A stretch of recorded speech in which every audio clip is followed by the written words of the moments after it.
Warahmatullahi wabarakatuh. Innal hamdalillah nahmaduhu wa nasta'inuhu wa nastaghfiruh wa na'udzu billahi min shururi anfusina wa min sayyiati a'malina may yahdihillahu fala mudhillalah wa may yudlil fala hadiyalah wa asyhadu an la ilaha illallah wahdahu la syarikalah wa asyhadu anna Muhammadan abduhu wa rasuluh. Ya ayyuhalladzina amanu taqullaha haqqa tuqatih wa la tamutunna illa wa antum muslimun. Ya ayyuhan nasu taqu rabbakumul ladzi khalaqakum min nafsin wahidah wa khalaqa minha zawjaha wa bassa minhuma rijalan katsiran wa nisaa'a wattaqullaha alladzi tasaaluna bihi wal arham innallaha kana 'alaikum raqiba. Ya ayyuhalladzina amanu taqullaha wa qulu qawlan sadida yuslih lakum a'malakum wa yaghfir lakum dhunubakum wa may yuti'illaha wa rasulahu faqad faza fawzan 'azima. Amma ba'd, fa inna asaqal hadits kitabullah wa khairal hadi hadi Muhammadin sallallahu alaihi wa ala alihi wasallam wa syarrul umuri muhdatsatuha fa inna kulla muhdatsatin bid'ah wa kulla bid'atin dhalalah wa kulla dhalalatin finnar. Hadirin jamaah pengajian rahimani wa rahimakumullah, kembali kita akan melanjutkan pelajaran kita dari membaca kitab Adabul Isyraq wa Dzikrus Suhbati wal Ukhuwah. Itu adab-adab pergaulan, pertemanan, yaitu persahabatan dan persaudaraan. Kita telah membaca kitab ini yang dikarang oleh Imam Abu Barakat, yaitu Muhammad bin Abdullah Al-Ghazi Ad-Dimashqi.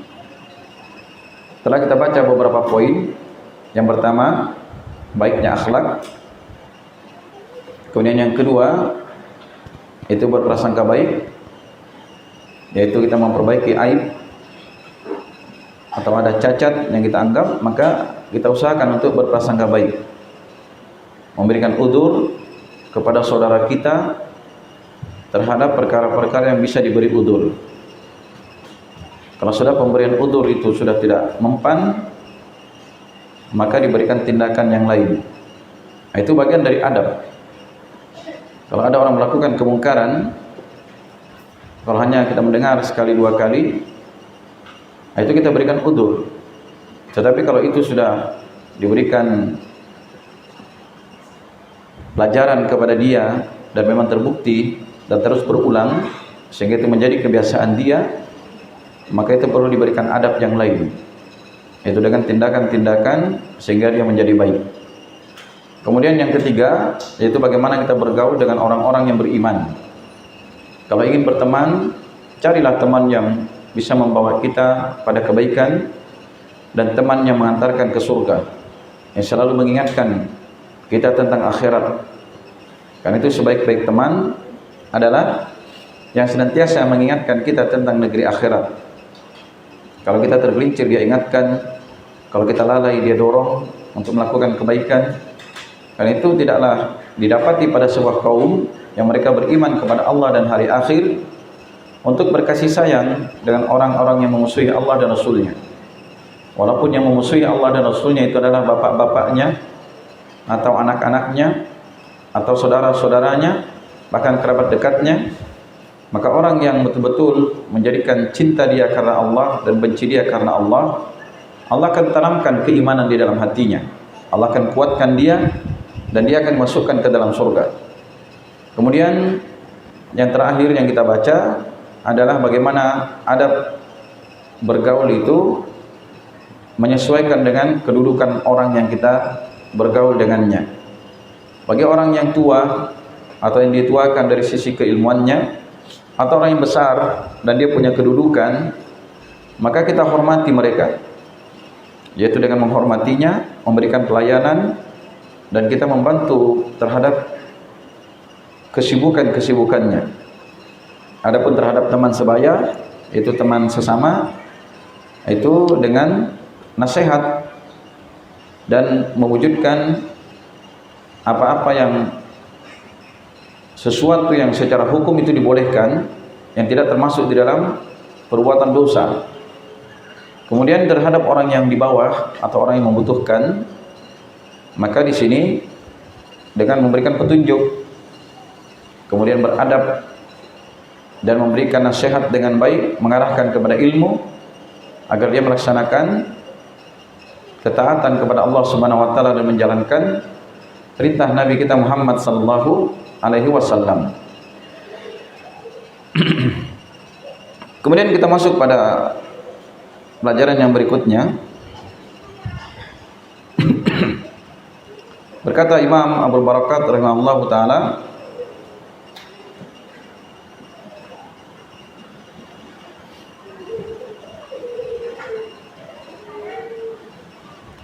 kata beliau di sini, sebenarnya judul ini bukan dari beliau.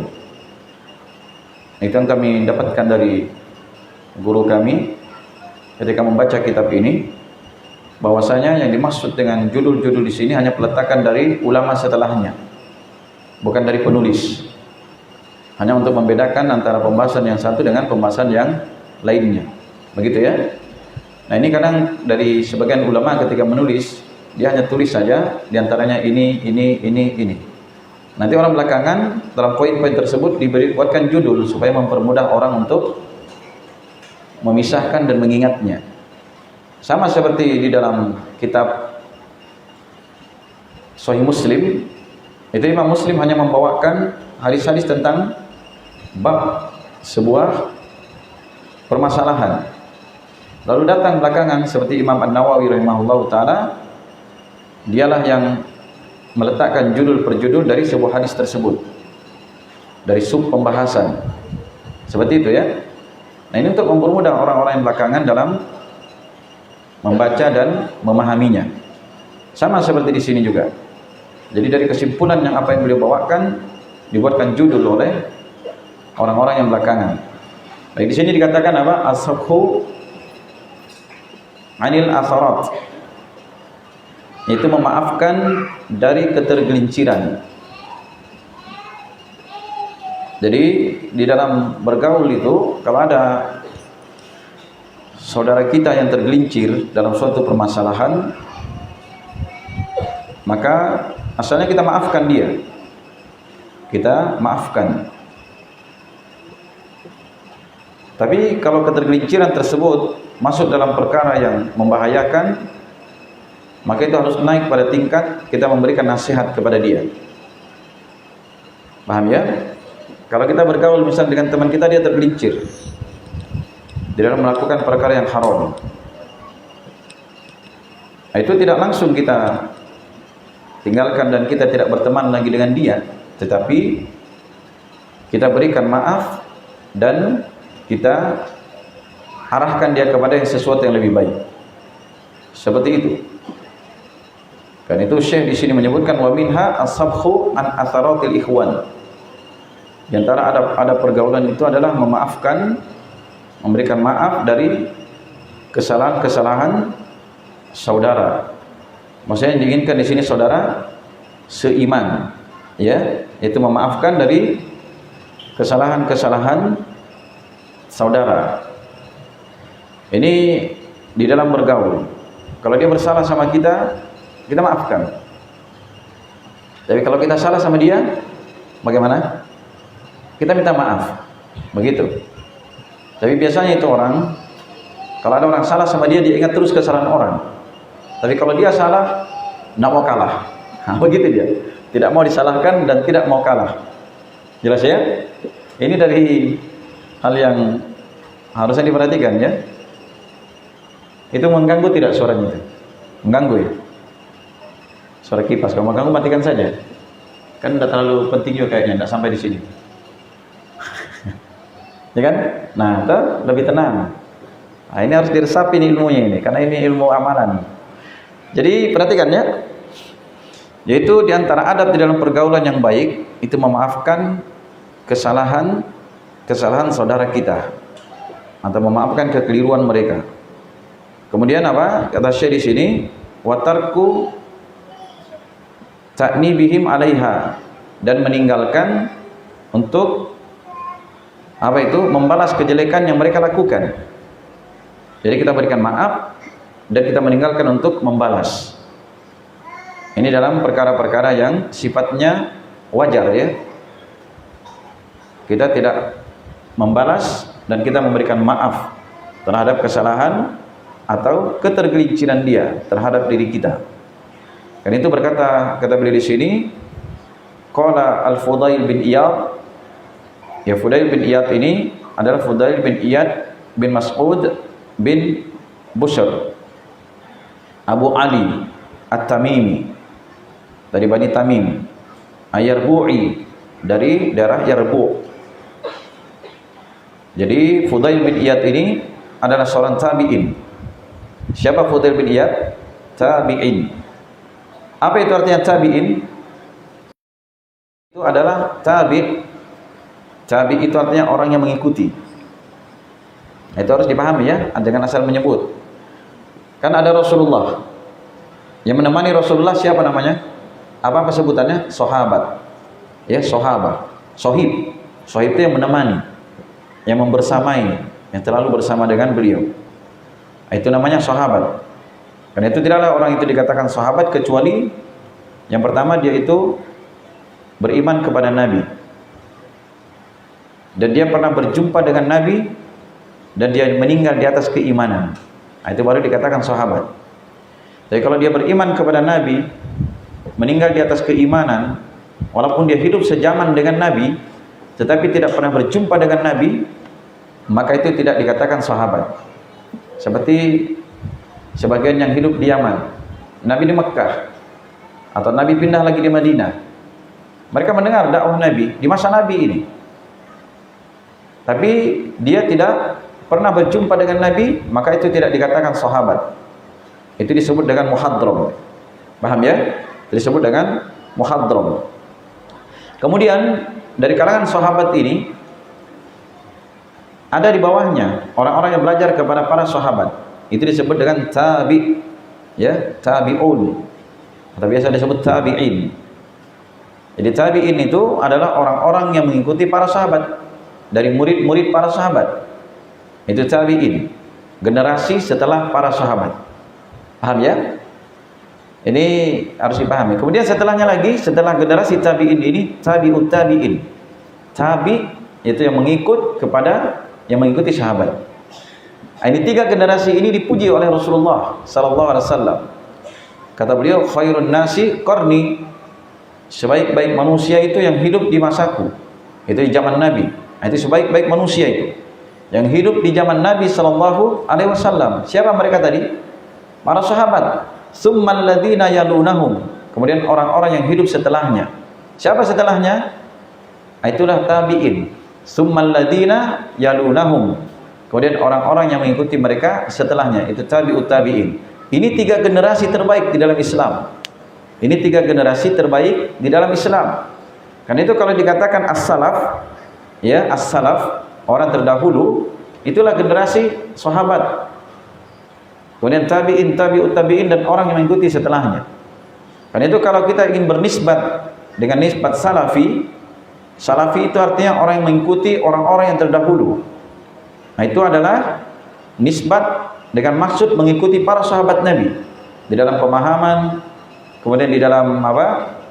Di dalam keyakinan, dan di dalam mengamalkan sebuah ilmu tuntunan syariat. Itu apa? Yang dinamakan salafi.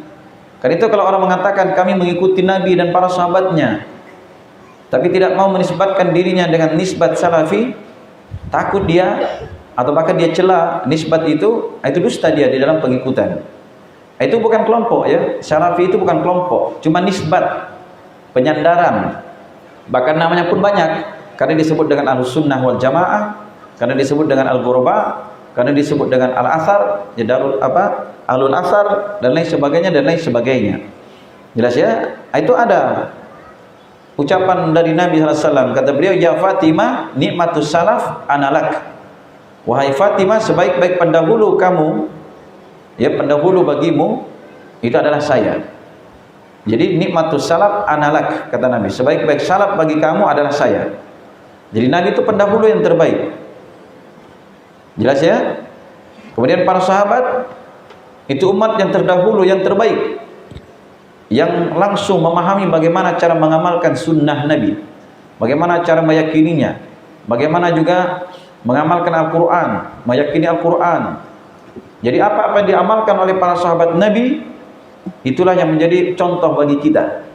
Apa yang tidak pernah mereka amalkan di masa mereka, walaupun kita menganggap baik sekarang, di dalam memahami Al-Quran, di dalam memahami sunnah kita anggap lebih baik, itu dusta. Jelas ya? Karena mereka lebih paham di dalam kebaikan, dan mereka paling semangat di dalam kebaikan. Bahkan kalau mereka menginginkan kebaikan, turun ayat untuk mereka, Nabi bersabda untuk mereka. Tetapi ketika para sahabat itu tidak melakukan sesuatu yang dimana di masa mereka itu bisa mereka lakukan, dan di masa mereka itu masih turun ayat dan masih berlaku sabda Nabi SAW, maka kalau ada di belakangan yang menyelisihi itu, maka itu tidak dikatakan mengikuti mereka. Jelas ya? Kan itu orang yang bernisbat dengan nisbat salafi, itu artinya orang yang memang berusaha betul-betul mengikuti bagaimana jalannya para sahabat di dalam memahami Al-Quran, memahami hadis Nabi SAW, dan di dalam meyakininya dan mengamalkannya. Demikian ya. Karena itu kalau kita ingin benar di dalam mengamalkan Al-Quran, mengamalkan hadis Nabi SAW, pahami sebagaimana para sahabat memahaminya. Itu yang disebut dengan manhaj. Karena itu orang itu yang menentukan benar dan tidaknya beragama itu, lurus dan tidaknya manhajnya dia. Ketika dia berdalil dengan Al-Quran, berdalil dengan hadis Nabi SAW, itu belum tentu benar. Paham? Walaupun 1000 ayat dia bawakan dalil tentang sesuatu, yang jadi permasalahan benar tidak pahamu terhadap ayat itu, benar tidak pahamu terhadap hadis itu, sebagaimana para sahabat memahami dan mengamalkannya. Ketika kita sandarkan kepada pemahaman ini sebagaimana para sahabat memahaminya, ya kan? Sebagaimana para sahabat meyakininya dan bagaimana mereka amalkan di masa Nabi SAW, nah itu baru dikatakan agama. Itulah jalan yang lurus, manhaj tadi, jalan yang terang, yang jelas di dalam meyakini dan mengamalkan tuntunan syariat ini. Makanya dinisbatkan kepada as-salaf, itu artinya kita mengikuti orang-orang terdahulu. Kalau dikatakan salafi, kalau dikatakan as-salaf, itu siapa tadi? Orang yang terdahulu. Kan itu kalau kita ditanya, jawaban singkatnya, apa itu salafi? Salafi itu adalah mengikuti Al-Quran dan sunnah sesuai pemahaman para sahabat. Itu salafi. Paham ya? Kalau dikatakan, apa itu Ahlus-Sunnah wal Jamaah? Itu orang-orang yang mengikuti Al-Quran dan sunnah Nabi sesuai dengan pemahaman para sahabat. Itulah Ahlus-Sunnah. Siapa itu Al-Ghuraba?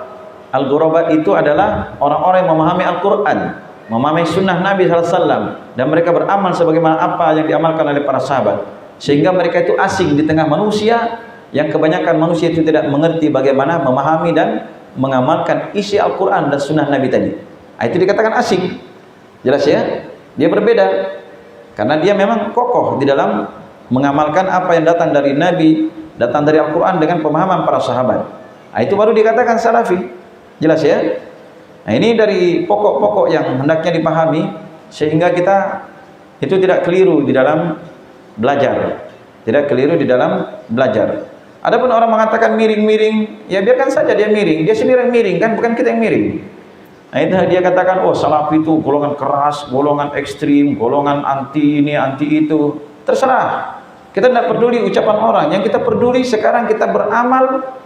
Kita ada Al-Quran. Lihat para sahabat memahaminya bagaimana. Lihat para sahabat mengamalkannya bagaimana. Sudah kita amalkan sebagaimana mereka amalkan. Selamat kita. Ya kan? Adapun kita mengikuti ucapan orang sana, orang sini, dan dia sendiri tidak belajar, yang mana lebih kita dahulukan? Ya kita harus lebih merasa tinggi karena kita belajar. Jangan kita mendengar ucapan orang yang tidak belajar, lalu kita, aduh saya tidak mau lagi belajar, nanti orang bilang bagaimana, ini keok dia sebelum belajar. Karena itu ketika orang belajar, itu dia akan mendapatkan ilmu yang jelas. Ya, disitulah dia melihat bahwa agama ini ternyata mudah. Agama ini ternyata indah, dan itulah maksud diturunkannya syariat ini, untuk mempermudah dan memperbaiki keadaan manusia sehingga mereka ringan di dalam mengamalkan agama ini. Demikian ya. Baik. Kan itu agama itu mudah asalnya. Tidak ada yang mempersulit, maka dia sendiri yang terkalahkan. Begitu. Kemudian di sini Fudail bin Iyad ini seorang tabi'in. Nama beliau adalah Fudail, Al-Fudail bin Iyad bin Mas'ud bin Bushr Abu Ali At-Tamimi Al-Yarbu'i. Jelas ya? Nah, ini panjang tentang nasab beliau. Ini ceritanya Fudail bin Iyad ini dahulunya dia itu adalah seorang perampok. Oh, dia perampok ini disegani dia. Kalau ada orang dengar nama Fudail, wah bahaya. Tidak ada yang berani. Karena itu pernah dia itu sadar, ini Fudail bin Iyad ini sadar karena dia jatuh cinta kepada seorang wanita. Itu sebab dia sadar. Ada hikmahnya juga kadang ya jatuh cinta itu. Tapi hati-hati kalau salah. Dia dulu perampok kelas kakap. Kalau ada orang mendengar nama Fudail, itu tidak berani orang. Jadi ceritanya Fudail bin Iyad di suatu hari dia cinta kepada seorang wanita. Cinta kepada seorang wanita. Kemudian dia ingin menemui wanita tersebut. Akhirnya dia panjatlah tembok. Setelah dia panjat tembok rumahnya itu perempuan yang dia sukai tadi, sehingga dia masuk ke dalam rumah tersebut. Pas ketika dia masuk, dia mendapati wanita tersebut dalam keadaan sholat, sementara membaca ayat Al-Quran. Membaca apa? Ayat Al-Quran. Bunyinya, alam yakni lilladzina amanu antasya'a qulubuhum lidzikrillah. Itu ayatnya dalam surat Al-Hadid ayat ke-57. Bukan, ayat ke-16. Dalam surat Al-Hadid ayat ke-16. Alam yakni lilladzina amanu antakhsha'a qulubuhum lidzikrillah. Belumkah tiba saatnya bagi orang-orang yang beriman untuk tunduk khusyuk hati mereka mengingat Allah. Mendengar ayat ini, Fudail bin Iyad yang sangat gagah, sangat perkasa, kuat, langsung melemah lututnya. Langsung dia takut dan langsung dia terduduk mendengar ayat tadi. Lalu dia mengatakan, ya Allah, sudah tiba saatnya. Sudah tiba saatnya saya bertobat kepadamu. Begitu. Gara-gara satu ayat. Sebab satu ayat sehingga dia bertobat kepada Allah Subhanahu wa taala. Apa tadi ayatnya? Alam yakni lilladzina amanu. Belumkah tiba saatnya bagi orang-orang yang beriman antakhsha'a qulubuhum lidzikrillah, untuk khusyuk hati-hati mereka itu mengingat Allah. Maka Fudail bin Iyad mengatakan, sudah tiba saatnya ya Allah, sudah tiba. Sehingga dia pun keluar dan dia pun pergi. Masuklah dia di sebuah rumah kosong. Kemudian dia mengatakan, ya Allah, sekarang sudah tiba saatnya saya bertobat kepadamu, dan saya jadikan tobat saya itu, saya akan tinggal di sisi Ka'bah. Itulah Fudail bin Iyad.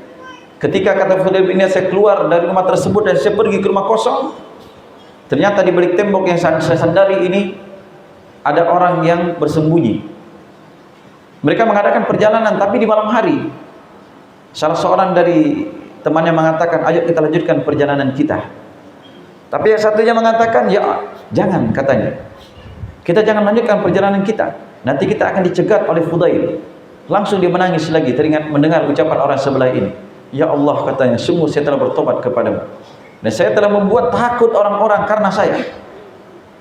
Sehingga dia pun akhirnya bertobat dan dia buktikan tobatnya dengan betul-betul tinggal di sisi Ka'bah dan betul-betul belajar. Sehingga terkenallah Fudail bin Iyad ini ahli ibadah, ahli zuhud, ya, ahli dalam kebaikan. Begitu tobatnya. Jadi asalnya dia itu adalah seorang perampok dulunya, tapi setelah dia betul-betul bertobat kepada Allah Subhanahu wa taala dan dia terkenal Fudail bin Iyad. Nah, itu sekilas ya tentang siapa tadi? Fudail bin Iyad. Sekarang yang akan kita baca ini ucapannya adalah dari ucapan Imam Al-Fudail bin Iyad. Kata beliau, Al-Futuwah As-safu an atharatil ikhwan. Ini perhatikan ucapan beliau, al-futuwah yaitu kedermawanan itu adalah memaafkan dari kesalahan-kesalahan saudara kita. Itu bentuk dari kedermawanan. Jadi kedermawanan itu adalah, kata beliau, dia memaafkan dari kesalahan-kesalahan saudaranya. Apa maksudnya? Maksudnya adalah maaf itu kan kita berikan kepada orang yang salah. Makanya dikatakan dia dermawan. Ada orang yang salah, sudah dia beri, saya maafkan. Begitu. Nah, itu menunjukkan dia dermawan. Karena itu kalau kita bermasalah dengan saudara kita, jangan ingat sampai seumur hidup, sampai mati. Sampai mati tidak kumaafkan kamu. Padahal gara-gara apa? Ditagih hutangnya sama dia. Ini banyak terjadi, diputus hubungan karena hutang. Dan itu hati-hati ya, hutang itu adalah pemutus silaturahim yang paling tajam. Kata orang apa? Hiroshima dulu hancur karena bom, pedagang hancur karena bom. Ini terjadi itu. Saya ini pengalaman berdagang. Satu buku penuh, tidak dibayar orang hutang. Kalau ngutang, Masya Allah manis sekali. Kapan dia datang tiba-tiba langsung manis wajahnya, senyumnya mantap. Ucapannya lembut, menggoda, langsung menolong dan lain sebagainya. Tiba-tiba ada maunya itu. Ya. Kalau memang asalnya tidak begitu. Bisa kak pinjam dulu anumu deh, ya kan? Mau kak ngutang, nanti ku bayar seminggu ke depan. Ya, seminggu ke depan tidak ada kabarnya lagi. Nanti ku bayar kalau gajian. Sudah gajian hilang dia, tidak ada batang hidungnya. Makanya kata Nabi SAW, beliau berlindung di akhir sholat itu, di tahiyat akhir, Allahumma inni a'udzubika minal ma'sami wal magrom. Ya Allah, aku berlindung kepadamu dari dosa dan dari lilitan hutang. Lalu ada yang bertanya kepada Nabi, ya Rasulullah, betapa banyaknya engkau berlindung dari hutang? Apa kata beliau? Demikianlah orang yang berhutang itu, apabila dia berbicara dia dusta, dan apabila dia berjanji maka dia mengingkari janjinya. Nah, ini sering terjadi ya. Walaupun ada sebagian orang juga kalau dia hutang itu sangat perhatian dengan hutangnya, segera dia lunasi walaupun belum sampai jatuh tempo. Karena itu jangan kita membiasakan hidup hutang. Jangan biasa kredit, menikah kredit, motor kredit, rumah kredit, baju kredit, perabot kredit, kompor kredit, istri kredit. Gimana ceritanya itu? Semua dikredit, mati kredit. Iya, tidak bisa bayar penggali kubur. Kalau memang yang bisa itu, yang bikin banyak orang kredit itu arisan itu. Nanti dia bikin hutang itu. Sudah dapat yang pertama, malas dia bayar, lari. Kemudian ada lagi arisan Tupperware. Iya. Nggak tahu apa dibacanya itu, tulisannya gitu ya, Tupperware ya. Wah, itu lagi ramai dulu, sekarang alhamdulillah mulai hilang. Ada lagi nanti arisan lemari kaca, arisan baju mewah, arisan ya lain sebagainya, lain sebagainya. Nggak ada pentingnya arisan begitu, pusing kita. Ini ada yang lagi viral katanya arisan 3 miliar. Itu bikin hutang. Dia dapat yang pertama, bagaimana dia bayar hutang itu, lari dia 3 miliar dibuat lari. Mau kita begitu? Nah, itu jangan dibiasakan. Kalau memang hidup itu tidak bisa tidak berhutang, tidak berhutang lebih bagus. Paham ya? Nah, makanya Fudail bin Iyad di sini mengatakan al-futuwah, kedermawanan, artinya kedermawanan yang sebenarnya itu apa tadi? As-safhu an atharatil ikhwan.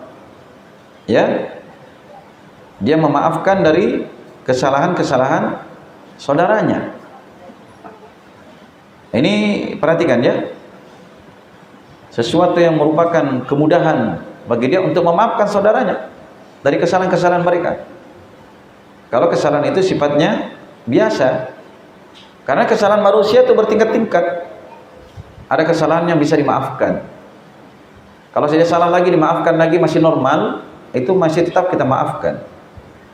Tetapi ada kesalahan yang memang fatal. Kalau kita maafkan, dia tambah jadi. Nah, yang seperti ini harus diberikan pelajaran. Paham ya? Harus diberikan pelajaran.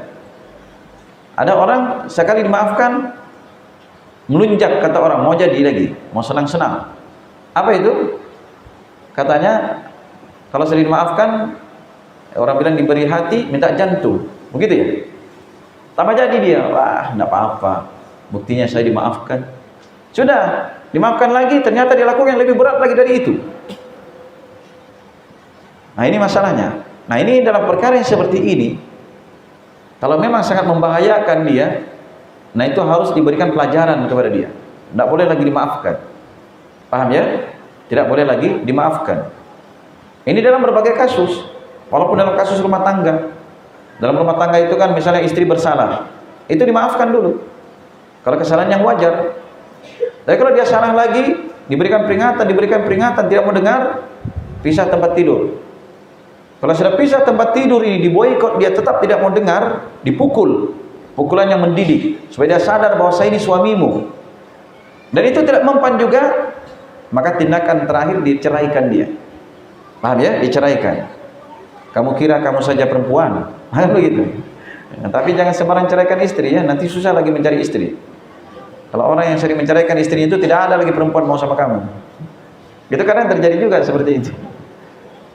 Ini perkara yang hendaknya diperhatikan. Sama ini orang, kalau dia mencuri misalnya, satu kali mencuri, dimaafkan. Sudah dimaafkan, kita maafkan, sudah mungkin dia lagi susah apa kan sehingga dia mencuri. Berikutnya mencuri lagi yang lebih parah dari itu. Dimaafkan lagi, dimediasi lagi dan ini semuanya. Tambah parah lagi, mencuri lagi yang lebih parah. Di mana dia berada, ada saja barangnya orang hilang. Yang seperti ini tidak boleh lagi dimaafkan, harus ditindak. Ya, harus ditindak. Kalau perlu diberikan pelajaran kepada dia supaya dia sadar. Begitu ya, diberikan pelajaran supaya dia sadar. Ini terjadi ini.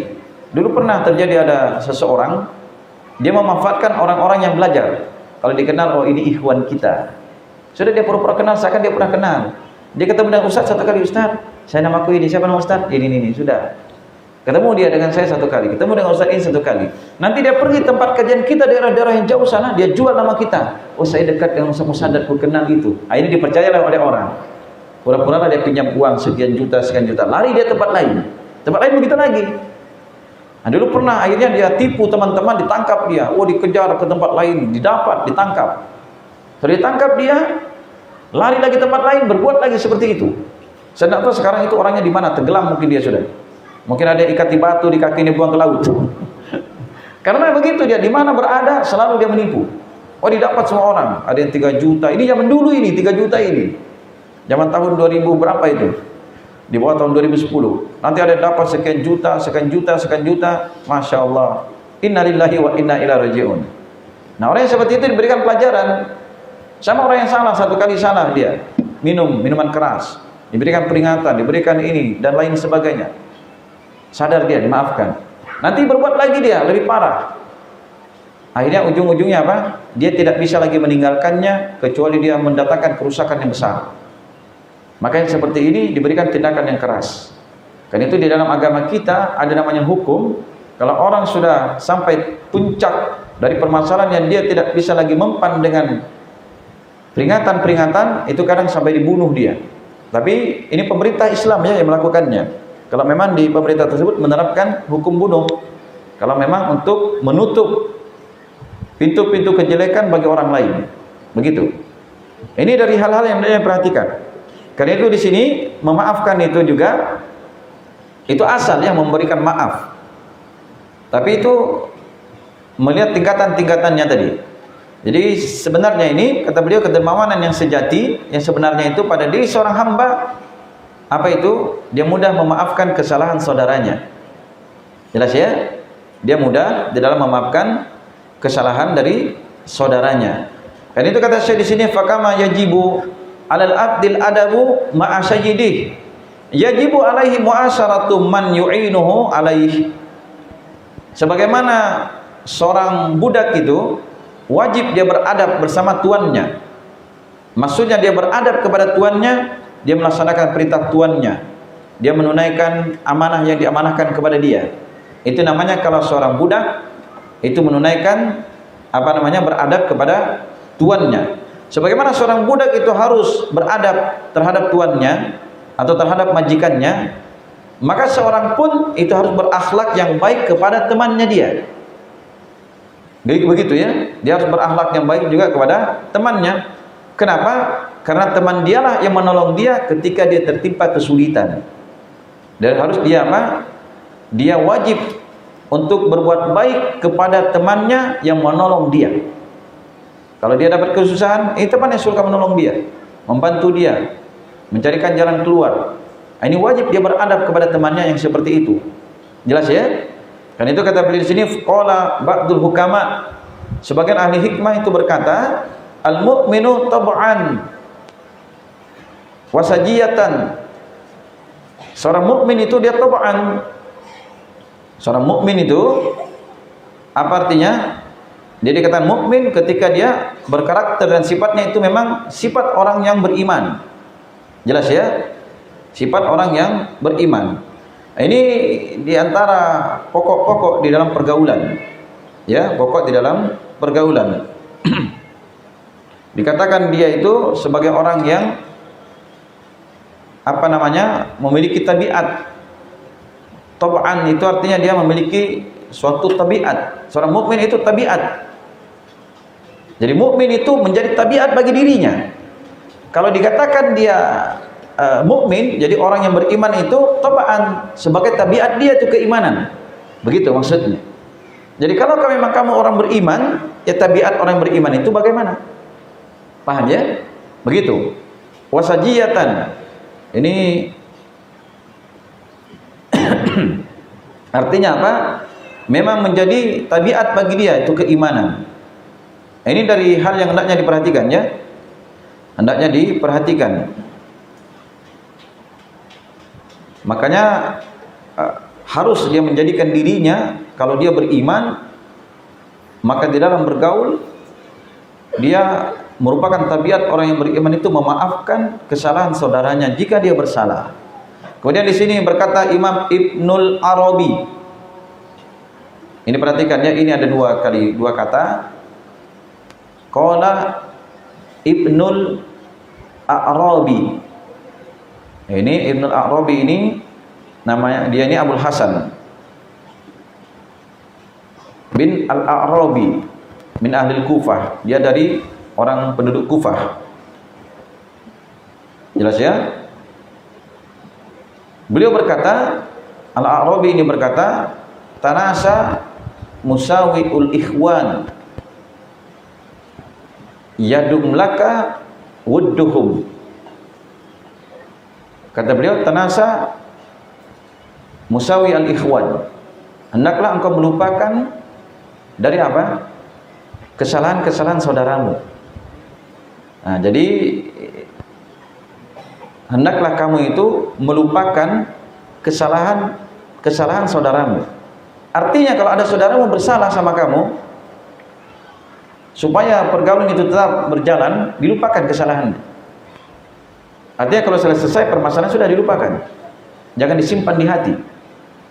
Begitu ya? Niscaya akan abadi kecintaan mereka kepadamu. Nah itu, niscaya apa?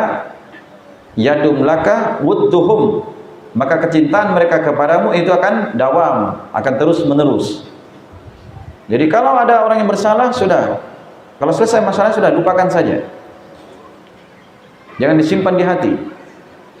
Anggaplah misalnya orang tidak sengaja bersalah sama kita, kita datang di masjid, tiba-tiba dia pakai sandal kita, dia bawa ke WC, kemudian sampai di situ dia tinggal. Kita cari tidak ada, ternyata dicari ada di WC. Siapa yang salah? Oh, tahu si Fulan tadi pakai itu. Berarti dia salah atau tidak? Nah, ini saya singgung, ini banyak terjadi begitu. Saya sering juga sandal saya tidak tahu di mana asalnya. Wow. Oh, basah di WC, di depan, pindah tempat. Apalagi masjid besar itu kita simpan di sebelah barat, munculnya tidak tahu di mana, di utara, di selatan. Keliling cari di masjid, oh dapat.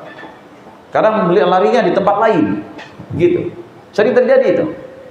Nah itu kaki kita harus punya mata ya. Kalau sandal kita, kalau sandal orang jadi pakai. Tidak Ustaz, aku kan cuma pinjam pergi wudhu. Mendingan tidak pakai sandal daripada pakai sandalnya orang. Itu sudah sebuah kedoliman.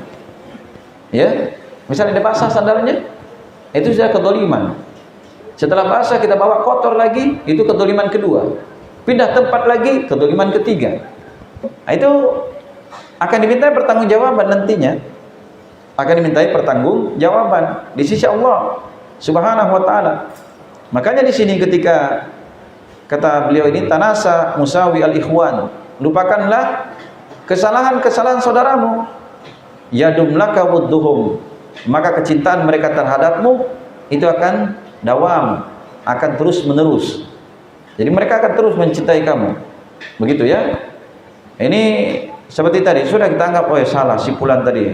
Sudah. Jadi nasihat jangan lagi diulang begitu. Maafkan sudah. Sudah setelah dimaafkan jangan lagi disimpan di hati.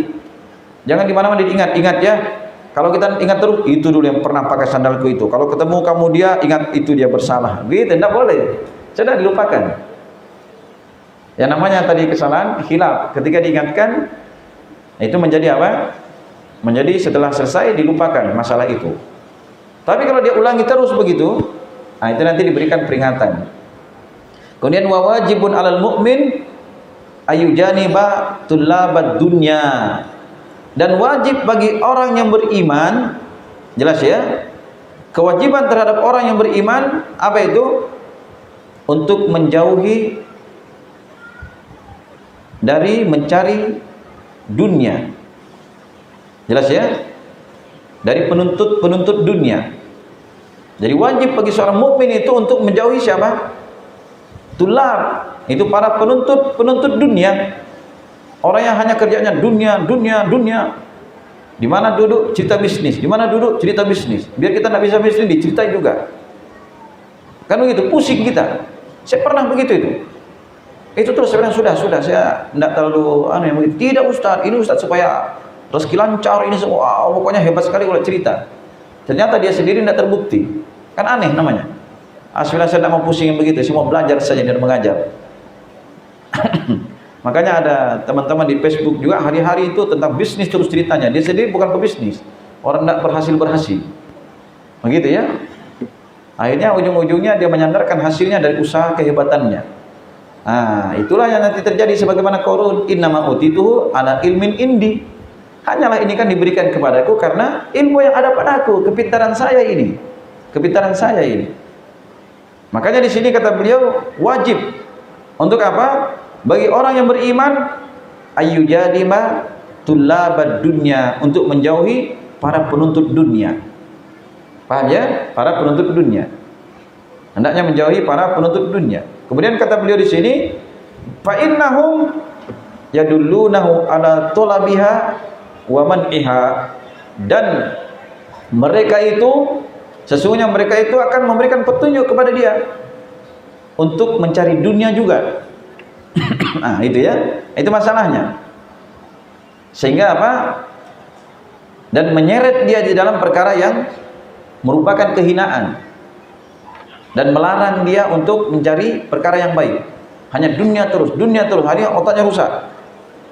Nah, ini jauhi orang seperti itu kata beliau. Kemudian apa di sini juga wajayatahida fi israti ahlil khair wa tullabil akhirah. Hendaklah dia itu bermujahadah untuk bergaul dengan orang-orang yang memiliki kebaikan dan para penuntut negeri akhirat, para pencari negeri akhirat. Itu kita harus bersungguh-sungguh berteman dengan orang begitu. Kalau ada teman-teman yang memang baik dia, ahlul khair, ya, orang yang semangat dalam kebaikan, pemilik kebaikan, semangat kita berteman dengan dia, bersungguh-sungguh kita berteman dengan dia, dan berteman dengan orang-orang yang suka mencari negeri akhirat. Nah, kita semangat berteman dengan mereka. Adapun para penuntut dunia, pencari dunia, mengejar dunia, cerita dunia terus, nah itu dijauhi kata beliau. Nah, ini cara berteman. Kenapa? Kita baca semuanya.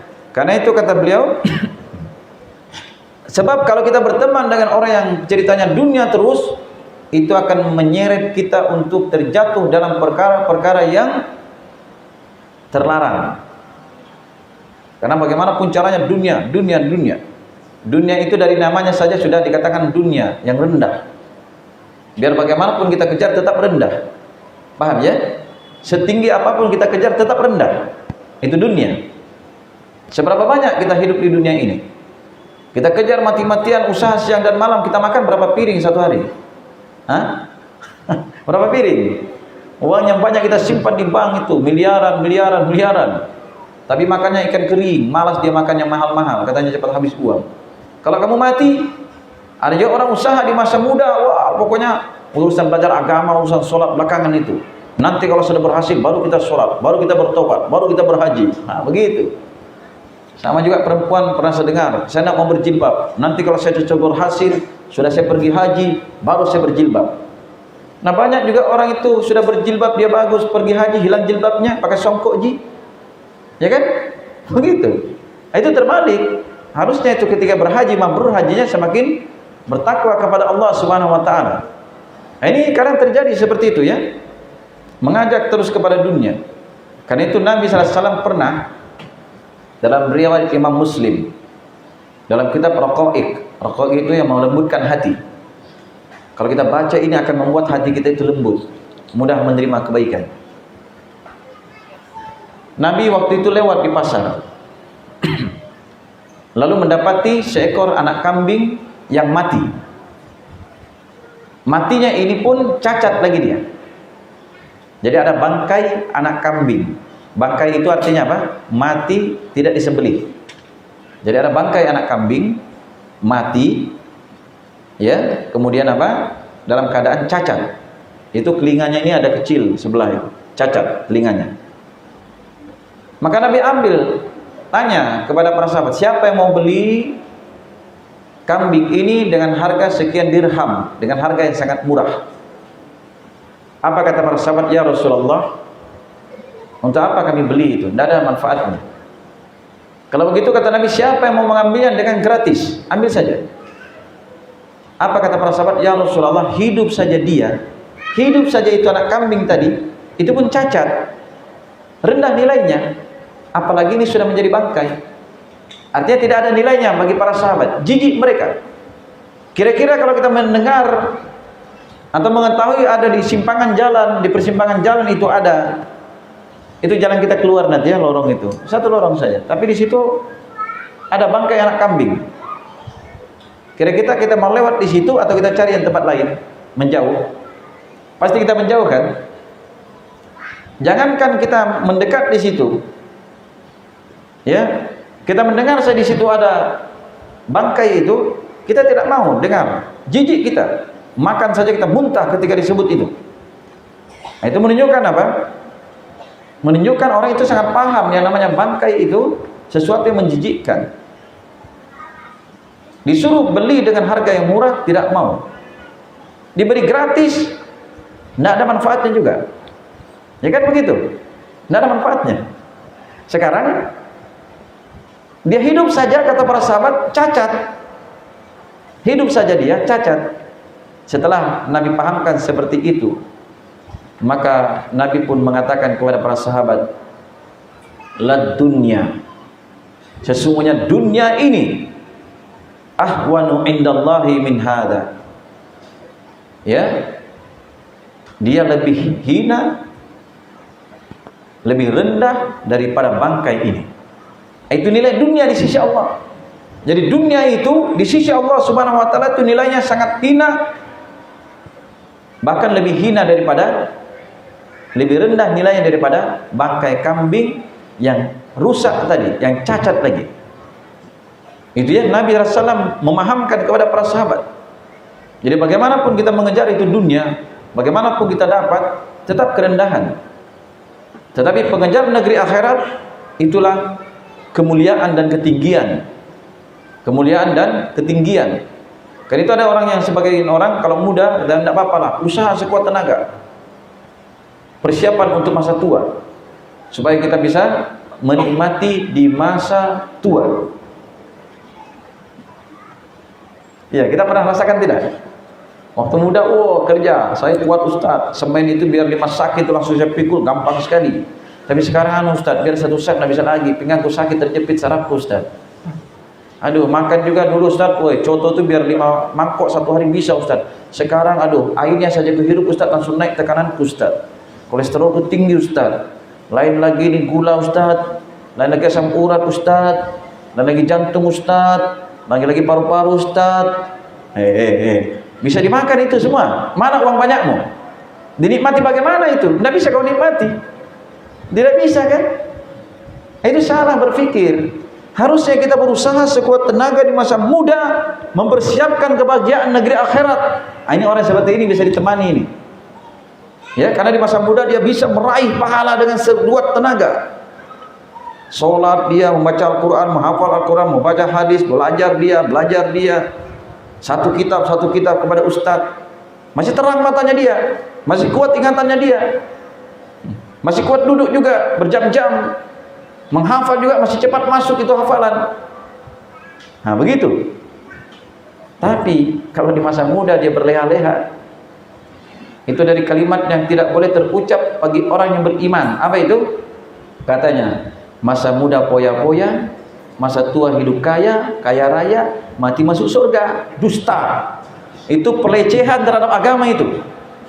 Sering dengar begitu? Saya sering dengar itu. Coba jalan-jalan di kumpul-kumpulan itu. Orang-orang yang tidak sholat itu. Bilang, nggak apa-apa dah, masa muda poya-poya. Nanti tua kita kaya raya, mati masuk surga. Itu pelecehan ya. Itu dosanya besar itu. Melecehkan agama namanya. Kita melecehkan orang saja di dunia ini ditangkap sama polisi, di penjara kita. Perlindungan anak, ya kan begitu. Perlindungan perempuan. Sebenarnya perempuan itu harusnya dilindungi oleh suaminya, oleh bapaknya. Bukan pemerintah yang melindungi. Nanti sudah dilecehkan baru perlindungan anak. Salah. Harusnya orang tua itu anaknya lebih dilindungi daripada kambingnya. Karena kambingnya jam 5 dicari, di mana kambingku, kambingku sampai malam. Anaknya pulang malam, besoknya lagi pulang, biar saja. Nah, tahu itu jalan pulang. Kalau sudah hamil baru menangis. Siapa memang berbuat, pusing kepala. Itu sering terjadi itu. Ada ya, mudah-mudahan tidak ada lagi. Ini dunia sudah banyak fitnah begitu. Harus berhati-hati kita. Nah, itu dunia kerendahan. Sekuat apapun kita mengejarnya, apa yang Allah telah tetapkan untuk kita, itu saja yang kita dapat. Itu saja yang kita dapat. Coba dengarkan hadis Nabi sallallahu alaihi wasallam. Dalam riwayat Imam Ahmad, kata beliau, man kanatid dunya hammah farraqallahu syamlah wa ja'ala al-faqra baina ainaihi wa la ta'tihi dunya illa ma kutibalah. Siapa yang dunia itu merupakan cita-cita dia, merupakan tujuan dia, kalau hanya cita-cita dia untuk dunia, dalam usahanya dia itu tujuannya dunia, farraqallahu syamlah, Allah akan cerai-beraikan usaha dia. Artinya dicerai-beraikan itu apa? Membuat dia sulit kejar sana, kejar sana. Kemudian yang kedua, wa ja'alal faqra baina ainaihi, Allah akan menjadikan kefakiran di depan kedua pandangannya. Tetap dia merasa fakir. Sedapat apapun dia tetap merasa kurang. Sebanyak apapun dia raih tetap terus merasa kurang. Begitu. Lihat ya, Allah cerai-beraikan usahanya. Dijadikan kefakiran di depan pandangan dia. Yang ketiga apa? Wala ta'tihi dunya illa ma kutibalah. Dan tidaklah dunia itu akan dia dapatkan kecuali apa yang Allah telah tetapkan untuk dia. Jadi apa yang Allah tetapkan untuk dia itu saja yang sampai. Walaupun sekuat tenaga dia cari. Makanya di sini kalimat-kalimat yang sering terucap, yang tersebar di medsos. Apa itu medsos? Media sosial. Ya. Sosial itu artinya bersosial kita dengan banyak orang. Media itu untuk menyambungkan. Mau lewat WhatsApp ya namanya. WhatsApp itu. Nah, ya kan? Mau lewat Facebook, ya kan? Facebook. Ya, kalau Facebook kan bahasa Inggris, tak? Kalau bahasa Indonesia apa? Facebook. Gitu tak? Nah, WhatsApp. Ya, itu WhatsApp kalau bahasa Inggrisnya. Ya, kita baca sesuai dengan kita baca dengan bahasa apa? Kalau bahasa Bandar enggak tahu bagaimana logatnya. Beda lagi dia. Jadi itu semua mau lewat apa saja. Itu namanya bersosial dia. Tersebar apa itu katanya? Usaha tidak akan mengingkari hasil. Siapa yang lebih hebat usahanya, kalau ditambah menjadi 2, 3 usahanya, akan semakin nampak hasil yang lebih hebat. terbukti orang yang banyak usahanya kalah dengan orang yang sedikit usahanya. Paham ya? Nah, itu menunjukkan dia bersandar kepada usaha, itu tidak boleh. Itu dari kalimat-kalimat yang hendaknya dihindari. Sekuat apapun kita usaha, tetap tawakal kepada Allah, menyandarkan hasilnya kepada Allah Subhanahu wa taala. Makanya kata Nabi, siapa yang dunia itu merupakan cita-citanya, farraqallahu syamlah, Allah cerai-beraikan usaha dia. Wa ja'alal faqra baina ainaihi, Allah jadikan kefakiran di depan kedua pandangannya, terus dia merasa kurang. Wala ta'tihi dunya illa ma kutibalah, dunia itu tidak akan datang kepada dia kecuali apa yang telah ditetapkan untuk dia. Itu saja. Apa yang Allah tetapkan itu yang sampai. Yang Allah tidak tetapkan tidak akan sampai. Jelas ya? Sehebat apapun. Coba kalau kita buktikan hadis ini ya.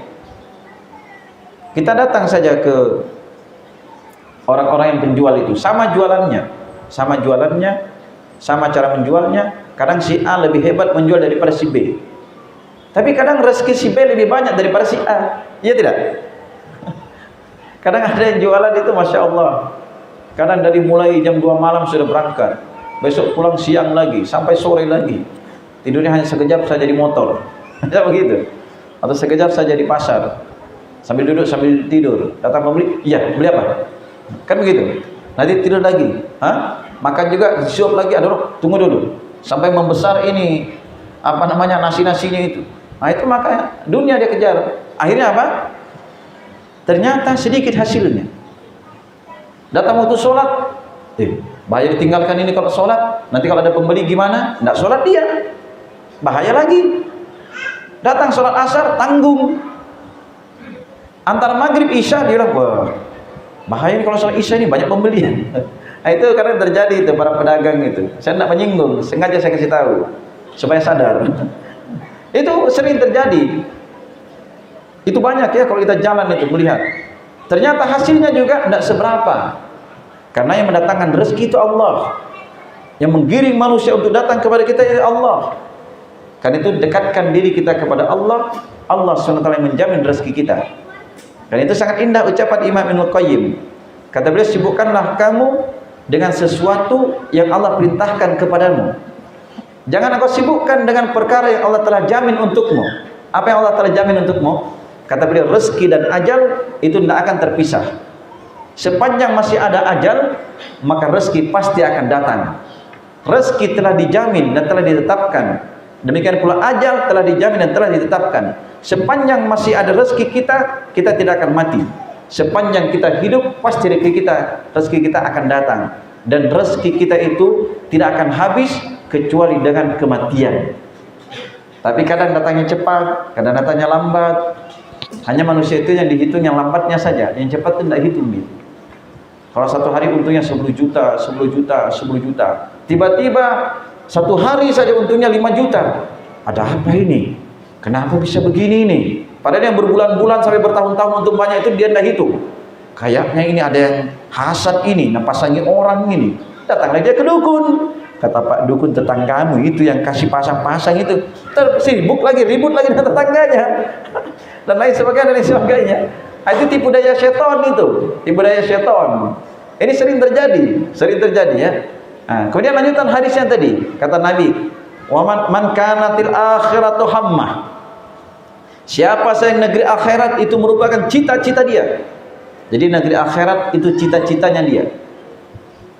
Artinya tujuan dia memang dia berusaha untuk akhirat. Ya. Dia menolong manusia untuk akhirat. Dia ibadah untuk akhirat. Dia bekerja untuk akhirat. Begitu. Bagaimana caranya supaya itu menjadi akhirat semua? Sudah kita bekerja dengan cara yang jujur. Kita menjual beli yang halal. Ya, tidak melanggar. Timbangannya betul, takarannya benar, bicaranya tidak melebihkan. Jelas ya? Begitu. Nah, itu akhirat dia tuju itu. Dia mencari berkahnya. Jadi siapa saya akhirat itu merupakan tujuan dia, cita-citanya dia. Jama'allahu syamlah. Nah, ini perhatikan, Allah akan kumpulkan usaha dia. Lihat ya, kalau usaha kita mencari akhirat, Allah akan kumpulkan usaha dia. Wa ja'alal ghina baina ainaihi. Allah akan menjadikan kekayaan di depan kedua pandangannya. Nah, itu dia kaya di situ. Apa yang Allah tetapkan itu cukup dia dengannya. Apa Allah yang berikan kepada dia cukup dia dengannya.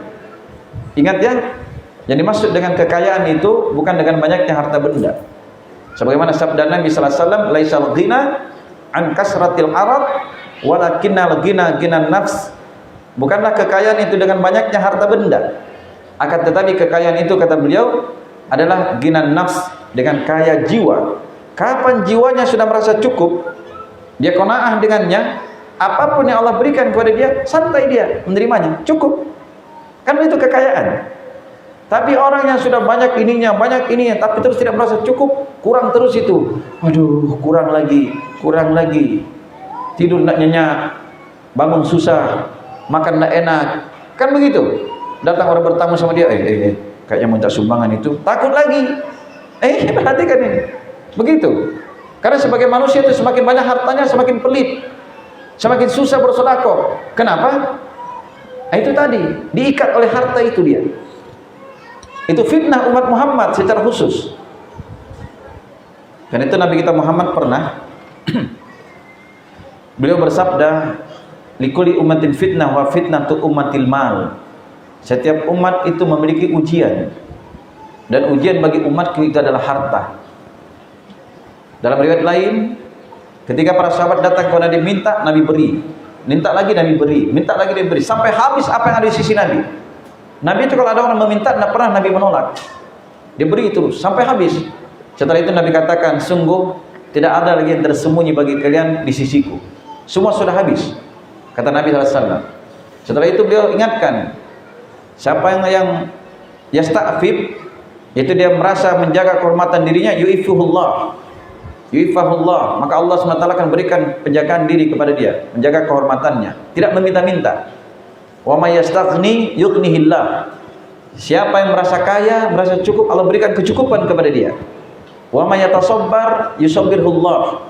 Siapa yang berusaha untuk bersabar, Allah berikan kesabaran kepada dia. Lihat ya, siapa yang merasa cukup, Allah cukupi dia. Siapa yang merasa cukup, Allah cukupi dia. Begitu. Kemudian Nabi SAW mengingatkan apa?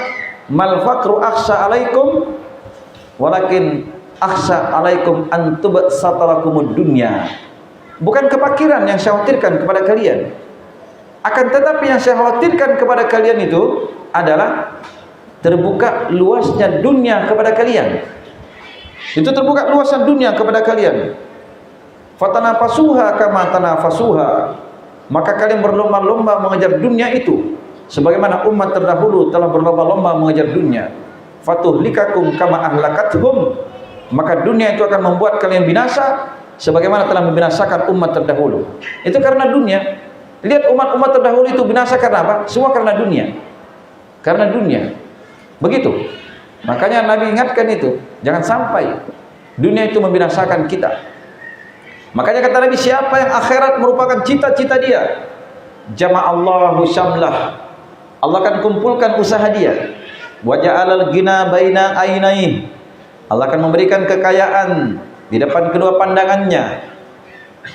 Wa ta'tihi dunya wa hiya raghimah. Dan dunia itu datang kepada dia dalam keadaan memaksa. Justru dunia datang kepada dia. Ini hebatnya orang mengejar akhirat. Kita kejar akhirat, dunia sendiri yang datang mencari kita. Jelas ya? Dunia yang datang mencari kita.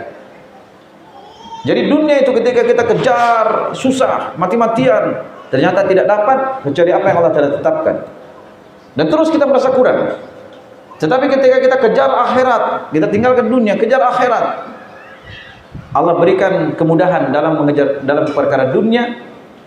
Allah berikan kita kekayaan dalam perkara dunia, merasa cukup dengannya. Justru dunia yang mengejar, justru dunia yang mengejar hamba. Paham? Itu dia. Justru dunia yang mengejarnya. Tetapi orang yang beriman itu walaupun dikejar dunia takut dia, takut. Nah, itu terbukti ya, orang-orang yang betul-betul dalam kebaikan itu ada saja jalannya yang Allah berikan, yang kadang tidak bisa dicapai oleh orang-orang yang pengusaha hebat. Begitu. Kadang tidak bisa dicapai oleh orang-orang yang pengusaha hebat.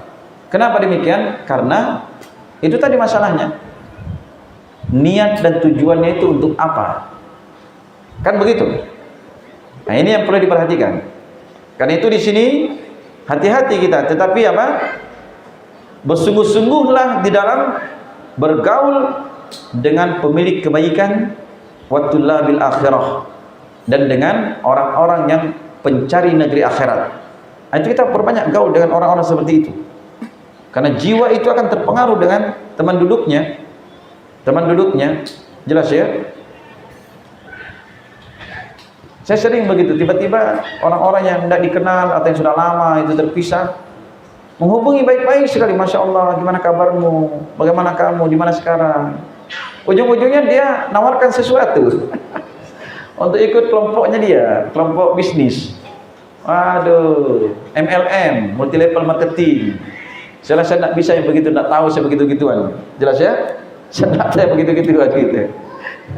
Jadi ini sering terjadi, Masya Allah. Yang dulu tidak kenal, walaupun tahu di keluarga kita, langsung wah, tiba-tiba SMS, bagus sekali, gimana kabarmu, kita ini kan berkeluarga, bapakku kan dengan bapakmu gini, mamamu gini, terus sekarang ternyata masuknya, ayo ikut bisnis saya, begitu. Sudah tidak mau saya, dengan iming-iming, wah nanti kita dalam sebulan bisa menghasilkan 10 juta, 100 juta, nanti kita dapat mobil, nanti kita dapat pesawat, kita dapat helikopter, kapal pesiar. Tidak masuk di akal. Apa masuk di akal, dari mana itu hasilnya? Begitu dulu banyak orang mau bunuh diri itu, bangkrut di kampung saya itu, gara-gara begitu. Katanya kalau sudah sampai level tinggi itu, sampai level tinggi, kita ongkang-ongkang kaki di rumah dapat terus masuk uang terus itu. Apa akhirnya sebulan 2 bulan hilang semua, tekor semua. Iya banyak itu, tekor semua. Ingat ya yang seperti itu. Ini dari hal yang hendaknya diperhatikan. Kemudian di sini kata beliau, wa qala dhunnun, walidzalika qala dhunnun, dan berkata adzunnun, laman ausahu, ya, bagi orang yang meminta nasihat kepada beliau, dari orang yang meminta nasihat kepada beliau. Jadi dhunnun ini Dhunnun al-Misri ya. Dia berkata kepada seorang yang meminta nasihat kepadanya. Datang orang kepada dia minta nasihat. Maka beliau pun berkata dengan nasihat kepada orang itu. Jadi Dhunnun al-Misri ini nama beliau adalah Thauban bin Ibrahim. Jelas ya? Dia dipanggil dengan Dhunnun al-Misri dari Mesir. Az-Zahid, orang yang zuhud, al-abid, ahli ibadah. Dan beliau berkata apa? Alaika bisuhbati man taslamu minhu fi dhahirik wa tu'inuka ru'yatuhu 'alal khair wa yudhkiruka maulaka. Apa kata beliau? Bergaulah dengan orang yang baik di dalam pandanganmu. Ini perhatikan. Kata beliau di sini apa? Bergaulah dengan kamu dengan apa? Orang yang baik, ya, orang yang selamat darimu. Fi dhahirik, pada dohirnya engkau. Artinya secara dohir engkau lihat orang ini baik, maka bertemanlah engkau dengan orang yang baik tersebut, dengan orang yang selamat. Tu'inuka ru'yatuhu 'alal khair. Yang apa itu? Yang dapat membantumu menuju pintu-pintu kebaikan. Kalau kamu lihat ini orang baik, temani dia, bersahabat dengan dia. Yang kamu pandang dia ini bisa membantu kamu dalam kebaikan, yang bisa mendorong kamu untuk menjadi orang baik. Kemudian apa yang berikutnya? Wa yudhkiruka maulak, dan yang mengingatkan engkau terhadap maulamu. Siapa itu maula kita? Allah. Untuk mengingatkan kita kepada Allah Subhanahu wa taala. Itu sebaik-baik teman. Itu sebaik-baik teman. Karena itu kalau ada teman yang selalu mengingatkan kita dalam kebaikan, itu berarti dia sayang kepada kita. Paham ya?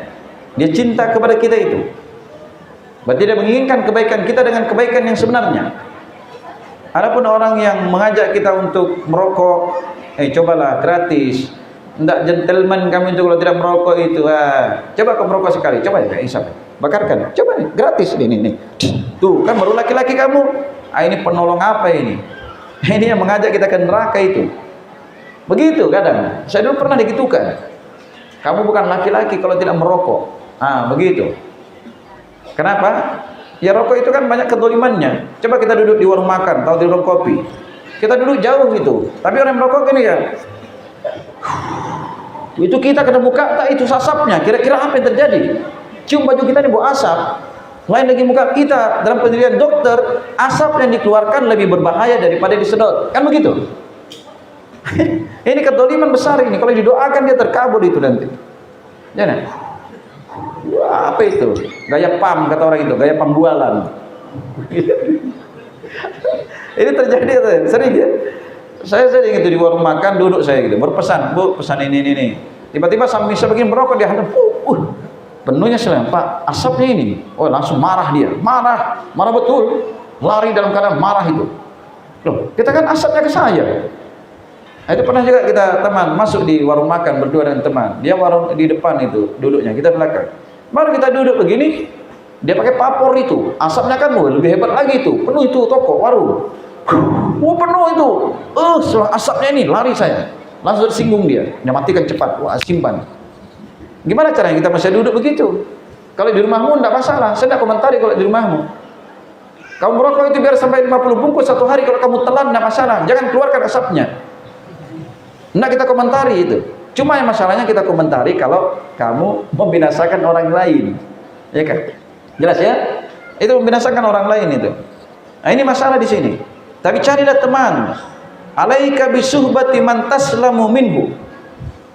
Itu hendaknya engkau bersahabat dengan orang yang selamat darinya fi dhahirik, pada pandanganmu, yaitu tu'inuka ru'yatuhu, itu pandangan kamu terhadap dia itu akan bisa membantu kamu dalam kebaikan, wa yudhkiruka maulak, dan dia bisa mengingatkan engkau terhadap Tuhanmu, mengingatkan kepada Allah Subhanahu wa taala. Jelas ya? Nah, ini dari pokok-pokok yang hendaknya kita perhatikan. Nah, ini dari satu lagi sedikit saja. Di sini kita baca lagi satu, kata beliau di sini muwafaqatul ikhwan, yaitu sepakat dengan saudara. Sepakat. Artinya muwafaqah itu artinya saling sepakat. Ya, muwafaqah itu artinya saling cocok dengan saudara kita. Jadi sependapat begitu. Jadi carilah teman-teman itu yang sependapat. Kalau tidak sependapat, cari yang sependapat. Wa min hatiqillatul khilaf lil ikhwani. Kata beliau di antara ada pergaulan itu adalah qillatul khilaf lil ikhwan. Itu memperkecil perselisihan dengan saudara-saudara kita. Nah, itu bergaul itu. Usahakan perkecil perselisihan. Paham ya? Begitu. Kemudian apa? Waluzumu muwafaqatihim fiha. Dan hendaknya terus-menerus cocok bersama mereka. Fima apa ini? Fima yubihuhul ilmu, terhadap apa-apa yang dibolehkan secara ilmu wa syariah, dan secara syariat. Artinya secara petunjuk ilmu dan secara syariat ini dibolehkan. Nah, dalam perkara yang boleh inilah yang kita bisa bersepakat. Paham? Dan memperkecil yang sifatnya perselisihan. Tapi kalau dalam perkara yang menyelisih agama, wajib perselisih. Dan perselisihan itu ada dua. Yang sifatnya itu khilaf tadad dan khilaf tanawwu. Khilaf tadad ini perselisihan yang sifatnya bertolak belakang. Ini ya kayak dua mata, kayak mata uang itu kan, ada yang ke utara, ada yang ke selatan. Ini tidak bisa ketemu, ini tidak bisa dibalik mata uang begini kan? Bisa enggak? Tidak bisa ya, mata uang logam itu. Begitu. Itu namanya perselisihan yang harus bertolak belakang. Kamu kafir kepada Allah, saya beriman. Tidak boleh sama-sama. Saya menyembah Allah, kamu menyembah pepohonan. Tidak boleh sama-sama. Saya mengikuti Rasul, kamu mengikuti selain Rasul. Tidak boleh sama-sama. Ini tidak boleh sepakat. Bagaimanapun keadaan tidak bisa ketemu. Paham ya? Tidak bisa ketemu. Nah, itu namanya khilaf tadad. Kemudian yang kedua khilaf tanawwu. Perselisihan dalam perkara cabang. Cabang itu artinya kamu sholat mau bersedekap di leher sini kah? Ya kan? Ada yang begini sholat. Begini. Saya pernah dapat ini. Katanya kan tangan kanan harus di atas tangan kiri. Jadi di atas tuh ke sana ke langit. Sholatnya gini. Allah. Ini kurang ajar namanya. Makanya memahami itu jangan pahami sendiri, Bapak. Ya. Itu saya dapat itu. Dia baca sendiri hadis-hadis itu. Begini katanya. Ada yang sudah sedekap di perut, sedekap di bawah perut, sedekap di dada, sedekap di atas dada. Itu bukan perselisihan, itu tanawu dalam perkara cabang fikih saja. Tidak ada perselisihan di situ. Maksudnya kalau dia mau di dada silakan dia. Ada yang mau di perut silakan. Dia bilang, itu katanya dalam bukunya Syekh Albani itu harus di dada. Ya bukan Syekh Albani kita ikuti Bapak. Yang kita ikuti dalilnya. Anggaplah Syekh Albani menguatkan di dada. Sekarang kita tanya, hukumnya sunnah atau wajib? Nah, itu pentingnya membedakan hukum sunnah, wajib, rukun, syarat, kan begitu. Oh, ternyata sekuat pun hadis itu cuma hukumnya sunnah. Artinya kalau sunnah dia mengamalkan di sini mendapat sunnah. Kalau yang di bawahnya tidak sunnah, selesai kan? Tidak ada persisihan. Begitu. Tapi kalau orang berpendapat bahwa hadis itu lemah, maka bebas. Kata Imam Ahmad bebas. Karena semua hadis tentang bersedekap itu lemah. Ya bebas, di mana saja boleh bersedekap. Kan lapang namanya itu. Tidak boleh saling kontok-kontokan. Ada yang sholat gerak-gerakan jari telunjuk, gerak, boleh saja. Karena Syekh Albani menguatkan gerak-gerakan jari. Kan begitu. Dan sebagian ulama mengatakan itu lemah hadisnya. Karena ini yang meriwayatkan hadis itu dia menyelisih 23 orang rawi yang meriwayatkan dengan lafaz tidak menggerak-gerakkan jari. Jelas ya? Lam yataharrak. Begitu. Sehingga tidak dianggap hadisnya itu benar. Itu syadz namanya. Sehingga tidak dikatakan menggerak-gerakkan jari. Nah, anggaplah ada yang menggerak-gerakkan jari, silahkan. Kalau dia berpendapat bahwa itu benar, itu tidak boleh selisih. Paham ya? Nah itu. Tapi yang menggerakkan itu ada aturannya. Lihat para ulama. Saya pernah duduk di samping Syekh Khalid waktu dari Kuwait. Kapan dia sholat saya dekati memang. Saya perhatikan baik-baik cara dia sholat. Oh ternyata ada gerak-gerakan jari. Cuma gerakan jarinya begini saja. Ketika dia membaca itu naik, turun, pelan, naik, turun, pelan. Nah ada yang tidak ada tahu nih. Kita nih sampingnya pusing nih. Kayak dihipnotis kita nih. Lihat itu gerak jarinya ini. Ya tidak? Ah itu benar itu. Saya sholat nih. Bingung kita ini, mata kita ini sudah tidak normal lagi karena lihat jarinya gerak, tidak tahu bagaimana geraknya itu. Ah itu kesalahan juga itu. Namanya menerapkan sendiri itu. Ada yang dia menulis la ilallah, la ilallah. Jarinya begitu terus menulis. Jadi bingung juga kita. Jadi anggaplah dia hadis tentang menggerak-gerakkan jari itu bisa diterima, tapi tata cara menggerakkan jarinya bagaimana? Ah, itu butuh dipelajari juga. Jangan asal sembarang menerapkan. Bikin orang terganggu di sampingnya. Kira-kira gimana nih? Ya, kamu sholat samping saya. Kira-kira gimana? Kiri kanan tuh. Pusing kita. Saya tidak menyinggung gitu karena saya pengalaman samping orang begitu. Aduh, tidak enak sekali kurasa. Saya kira kita menghadap ke depan gini, tetap terlihat itu. Mau tidak mau ini, ya kan? Nah, di Yaman juga saya beberapa saya ikuti kan, saya perhatikan dulu. Sholat sengaja saya sholat di sampingnya. Saya ingin lihat bagaimana penerapannya. Oh benar, ada yang menggerakkan jari memang, tapi lembut begitu, ya, tidak betul gerak terus, enggak. Hanya kita yang membaca saja kan, gitu. Paham ya? Nah itu bukan perselisihan. Cuma yang menjadi perselisihan di sini, kamu tuh mengganggu orang atau tidak, begitu saja. Kalau gerakan jari terserah, menggerakkan silahkan, urusan kamu, begitu. Paham ya? Nah itu artinya tanawu dalam perkara cabang. Kalau dalam perkara cabang, sudah itu perselisihan sifatnya, kita tidak boleh saling gontok-gontokan. Tetapi dalam perkara pokok, itu wajib kita apa? Wajib kita untuk berpisah, begitu. Kemudian di sini, kata beliau di sini, qala Abu Usman, berkata Abu Usman, muwafaqatul ikhwani khairun minas safaqati alaihim. Kata beliau, sepakat dengan ikhwan, itu lebih baik daripada berkasih sayang dengan mereka. Jadi bersepakat itu lebih baik daripada kita berkasih sayang dengan mereka. Kalau dalam perkara yang sifatnya maslahat umat besar dalam kebaikan, sepakat kita dalam kebaikan itu daripada kita hanya cinta saja. Jelas ya? Begitu. Ini dari hal-hal yang hendaknya diperhatikan. Karena waktu sudah habis, makanan juga menunggu. Begitu ya? Ayo, enggak apa-apa. Jadi ini dari akhir pertemuan kita pada hari ini. Semoga ini menjadi amal kebaikan bagi kita dan semoga ini menjadi penyebab kita mendapatkan kebaikan, sehingga juga ilmu ini menjadi sebab-sebab Allah masukkan kita ke dalam surga dan mengumpulkan bersama para nabi dan para rasul. Ya Allah ta'ala alam. Subhanakallahumma wa bihamdik, asyhadu an la ilaha illa ant, astaghfiruka wa atubu ilaik. Alhamdulillahi rabbil alamin.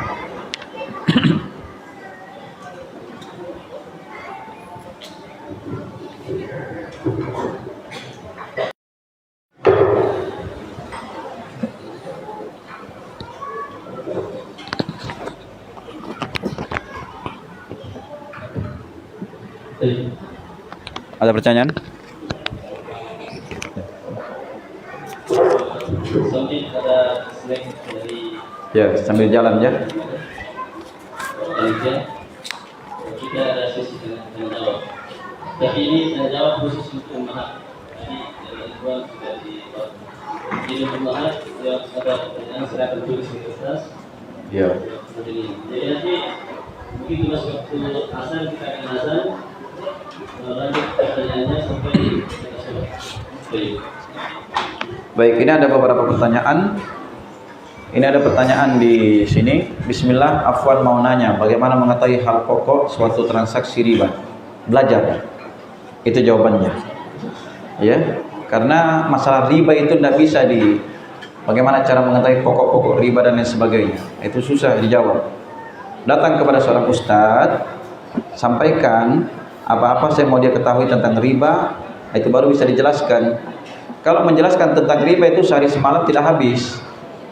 Nah, kita tidak tahu yang mana. Kecuali kalau dia tanya, Ustaz, kalau saya pinjam uang 1 juta, nanti saya kembalikan itu 1 juta 100.000 atau 1 juta 50.000. Riba atau tidak? Ya riba.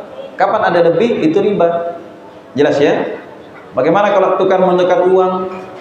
Kalau tukar menukar uang dengan nilai yang sama, itu boleh. Hukumnya apa?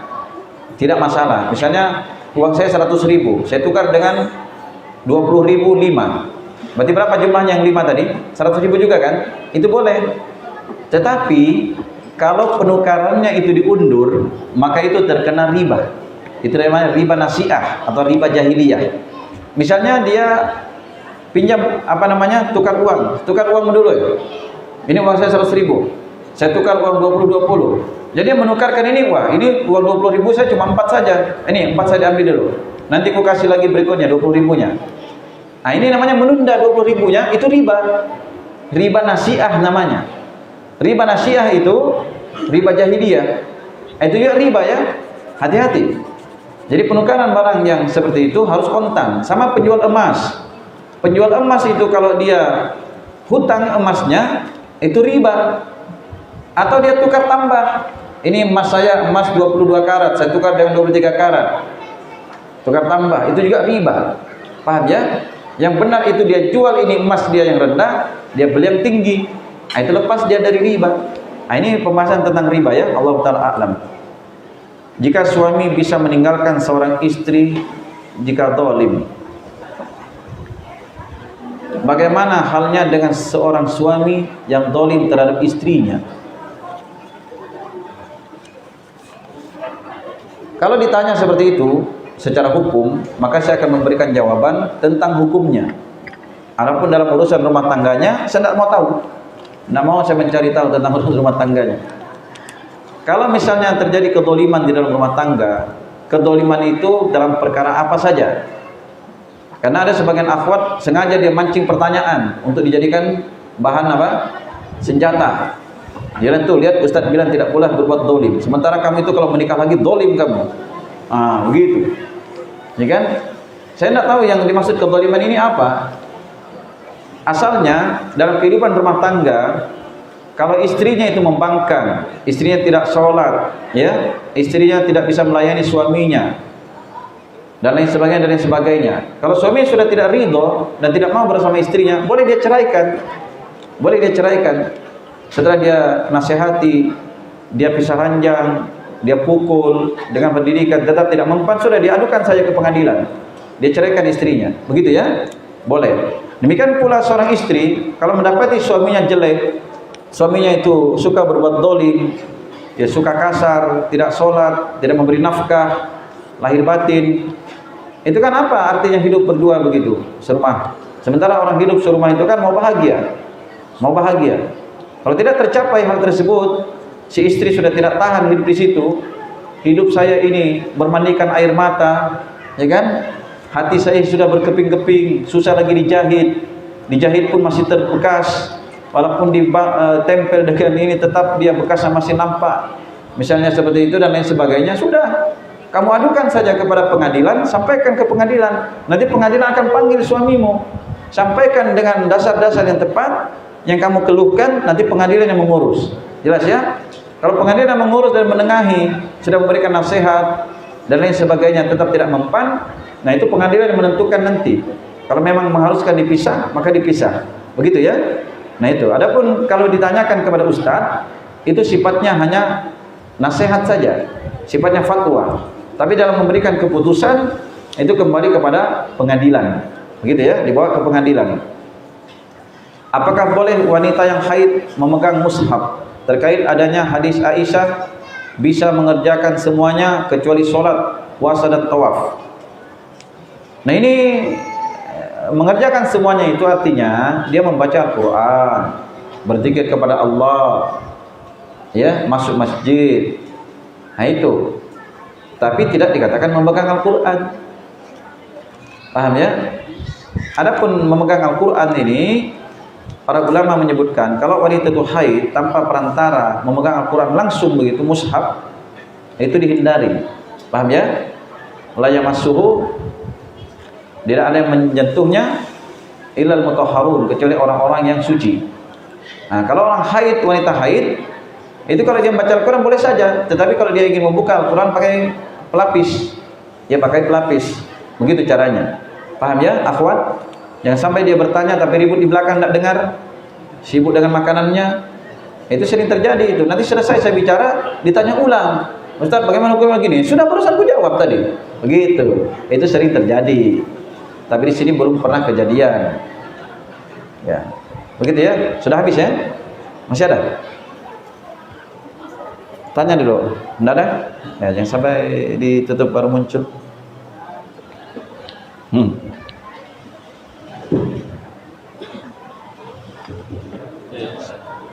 Jadi silakan mungkin durasi ini satu atau dua pertanyaan dari rumah.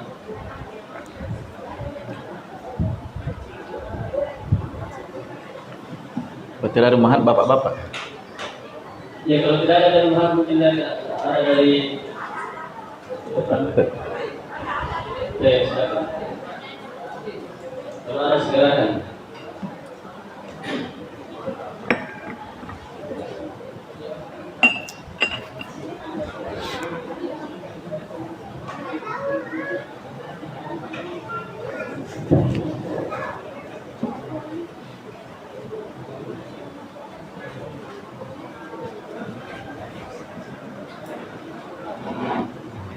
Kalau tidak ada kita tutup ya.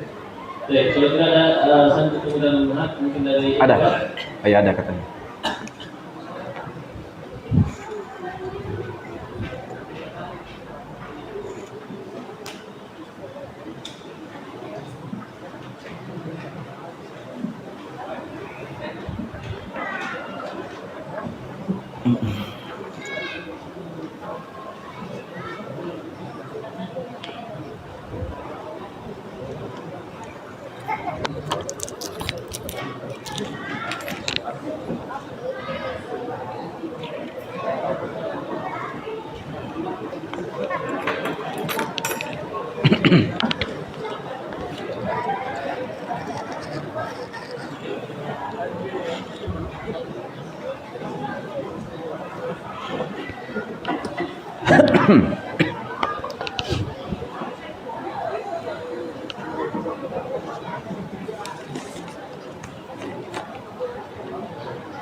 Bagaimana menghindari kerja di pegadaian sedangkan masih memiliki tunjangan anak dan lain-lain?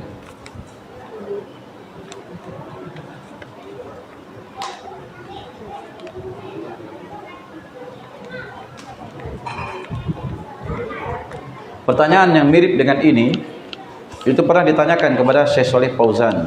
Itu langsung ditanyakan oleh guru kita waktu itu. Langsung ditanyakan berduaan dengan Syekh begitu, ya Syekh, bagaimana hukumnya orang yang bekerja begini? Kata Syekh, kalau dia tetap berusaha untuk mencari pekerjaan lain, tetapi kalau dia belum mendapat pekerjaan yang lain itu, tidak apa-apa dia tetap bekerja begitu, tapi tetap dia berusaha mencari dulu. Sambil bekerja, sambil mencari kerja lain. Ketika dia dapat kerjaan lain, segera dia keluar. Karena yang menjamin rezeki itu Allah Subhanahu wa taala. Kapan kita menghindari sesuatu karena Allah Subhanahu wa taala, Allah akan bukakan jalan keluar dan Allah akan berkahi. Begitu ya. Jadi dia segera mencari pekerjaan yang lain, berusaha. Jangan terlena karena enakan AC dingin, mobil plat merah misalnya, dan lain sebagainya, ya, atau lain sebagainya, tunjangan, akhirnya kita terlena. Sama ya orang kerja di tempat-tempat riba yang lainnya itu. Nah, ini kan dia harusnya minta pertolongan kepada Allah, itu yang pertama. Betul-betul dia minta petunjuk kepada Allah untuk bisa menghindari perkara yang membahayakan dia. Minta petunjuk. Kemudian setelah itu dia berusaha mencari sesuatu yang bisa dia kerja. Kapan dia sudah dapat, segera dia keluar. Yakin Allah Subhanahu wa taala akan mengganti dengan sesuatu yang lebih baik. Sebab kaidah di dalam agama kita, man taraka syai'an lillah awadahullahu khairan minhu. Siapa yang meninggalkan sesuatu karena Allah, maka Allah akan mengganti dengan sesuatu yang lebih baik. Allah akan mengganti dengan sesuatu yang lebih baik. Ingat ya, dia meninggalkannya karena Allah. Barang siapa yang meninggalkan sesuatu karena Allah, maka Allah akan mengganti dengan sesuatu yang lebih baik yang dia tidak ketahui. Kenapa kita takut? Karena kita masih berharap kepada kerja kita, bukan berharap kepada Allah. Kapan kita betul-betul berharap kepada Allah, itu akan terbuka pintu-pintu kebaikan. Tapi saya Ustaz kan tidak bisa kerja Ustaz, tidak punya pekerjaan, tidak punya keahlian. Tanya orang-orang kampung kita itu, bapak-bapak kita itu, tidak ada keahliannya dia, ya kan? Tapi hidup kita sampai tua dia urus, begitu. Rezeki itu bukan karena keahlian. Betapa banyak orang juga punya titel tinggi tidak kerja juga. Ada orang yang tidak pernah sekolah, kaya raya dia, ya kan begitu. Jadi pemimpin proyek, misalnya pemimpin apa, dia punya proyek sendiri, karena dia punya pabrik, punya ini. Nah, itu namanya bikin usaha. Karena usaha itu ketika kita memulai niat karena Allah Subhanahu wa taala dan meninggalkan sesuatu yang haram, Allah akan bukakan. Ada rasa pintu terbuka itu. Allah bukakan pintu-pintu terbuka. Jelas ya? Ini dari teman-teman yang sudah mengalami, baru mereka rasakan juga. Ternyata benar Ustaz. Begitu. Awal mau meninggalkan sesuatu yang haram, bingung dia. Pas dia tinggalkan, ternyata lebih baik lagi Allah berikan setelah itu kepada dia. Lebih ringan, lebih mudah, lebih cepat dapat rezeki. Lebih banyak juga. Apalagi lebih berkah lagi. Kan begitu. Ini dari perkara-perkara yang hendaknya kita banyak bertakwa kepada Allah Subhanahu wa taala, penuh harapan kepadanya, dan terus meminta petunjuk dari Allah Subhanahu wa taala. Allah taala a'lam. Kita cukupkan sampai di sini. Subhanakallahumma wa bihamdik, asyhadu an la ilaha illa ant, astaghfiruka wa atubu ilaik. Alhamdulillahi rabbil alamin.